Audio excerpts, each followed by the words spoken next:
Medical যে ফ্যাসিলিটিসটা কারাগারগুলোতে আছে, ওষুধপত্র নাই, কোনো পরীক্ষার ব্যবস্থা নাই, পেটে ব্যথা অস্থির, সেন্সলেস হয়ে যাচ্ছে, শ্বাসকষ্ট, একটা ট্যাবলেট দেবে, ব্লাড টেস্টের অবস্থা নাই, কোনো ডায়াগনোসিসের ব্যবস্থা নাই।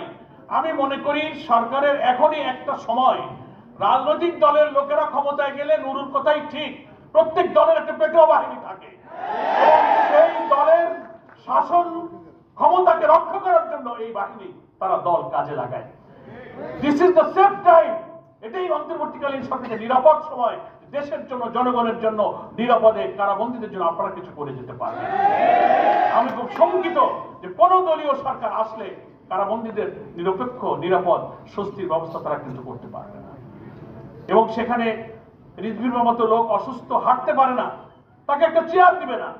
নিপুণ রায়ের কথা বলা হলো, নজরুল ইসলাম খানের মতো স্ট্যান্ডিং কমিটির মেম্বার, তিনি অ্যাম্বাসেডর ছিলেন, আমির খসরু মাহমুদ চৌধুরী, সব আমরা এক জায়গায় বসেছিলাম ফ্লোরে। কি আজব ব্যাপার!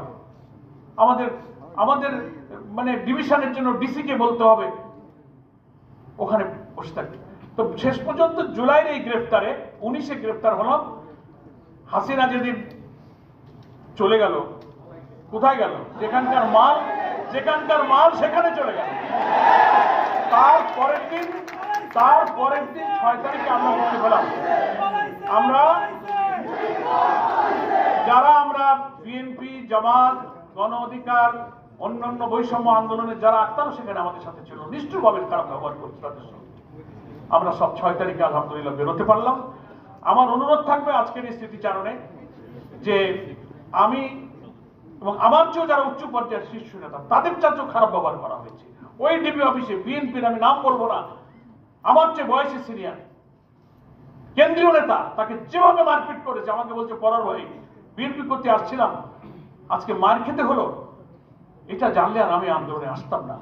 আপনি জানেন আন্তর্জাতিক বিশ্বে ফুটবলে যে বাংলাদেশকে সম্মানিত সাফ করেছে আমিনুল, আমাদের ফুটবলার বিএনপি, সে তো জাতির গর্ব, একটা স্টার।